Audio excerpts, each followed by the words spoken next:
విడిదిన వాక్య ధ్యానం కొరకు సామెతల గ్రంథం 16వ అధ్యాయము 20వ వచనంలో రాయబడిన రెండో వాక్య భాగాన్ని చదువుకుందాం. యెహోవాను ఆశ్రయించువాడు ధన్యుడు. చదవబడిన ఈ వాక్య భాగంలోని దీవెన నా ప్రియులకు మీరు అందరూ పొందుదురుగాక. మానవ జీవితంలో దేవుని ఆశ్రయించుట అనేది ప్రతి ఒక్కరికి ఒక ఖచ్చితమైనటువంటి పని. ఎందుకని అనంటే మనలను సృజించిన దేవుడు ఆయనే. ఆయనపై మనం ఆధారపడక అనేక మంది ఏ విధంగా ఉంటున్నారు అని గనుక మనం పరిశీలన చేస్తే ప్రభువారు ఈ విధంగా సెలవిస్తూ ఉన్నారు.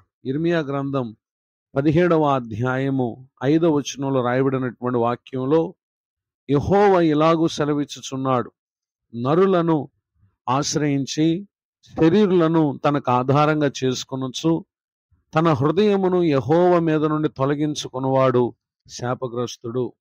చదవబడిన ఈ వాక్య భాగంలో ప్రభువారు అంటున్నారు, అనేక మంది నరులను ఆశ్రయిస్తున్నారు. నరులు అని అనగా దేవుని చేత చేయబడిన వారే కానీ దేవుని వంటి ఆధారమగువారు కాదు. ఇందులో తల్లిదండ్రులు, బంధుమిత్రులు, రక్త సంబంధికులు, స్నేహితులు, ఇలా అనేక అనుబంధాలలో ఉన్నటువంటి వారు. అట్టి వారిని దేవుని కంటే కూడా తమకు ఆధారంగా చేసుకుని, రెండవదిగా శరీరులను తమకు ఆధారంగా చేసుకొనొచ్చు అనగా రక్త మాంసములు కలిగినటువంటి వారిని మాత్రమే ఆధారం చేసుకుంటూ, నేడుండి రేపు గతించిపోయేటటువంటి వారిని ఆధారంగా చేసుకుంటూ తమ హృదయమును యెహోవా మీద నుండి తొలగించుకుంటూ ఉన్నారు. అనగా ఏమాత్రము దేవుడున్నాడని, మన అవసరతలు అక్కర్లు తీర్చి మనల్ని సమస్త విషయాల్లో నడిపించేటటువంటి సర్వశక్తుడు ఉన్నాడు అనేటటువంటి ధ్యాస లేక వారు యెహోవా మీద నుండి తమ హృదయమును తొలగించుకునే వారిగా ఉన్నారు.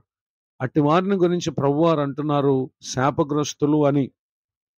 నిశ్చయముగా దేవుడు తప్ప ఈ లోకంలో ఎవ్వరూ ఏదీ కూడా మనకు శాశ్వతమైనది కాదు గనక నిశ్చయముగా వాటిని ఆధారం చేసుకునేటటువంటి మనం ఏమీ లేని వారం అయిపోతాం. అట్టి వారిని గురించి ప్రభువారు మాట్లాడుతూ 6వ వచనంలో, వాడు ఎడారిలోని అరుహ వృక్షం వలె ఉండును, మేలు వచ్చినప్పుడు అది వానికి కనబడదు, వాడు అడవిలో కాలి నేల యందు నిర్జనమైన చవిటి భూమి యందు నివసించును అని అట్టి వ్యక్తుల భవిష్యత్తును గురించి ప్రభువారు తెలియజేస్తా ఉన్నారు.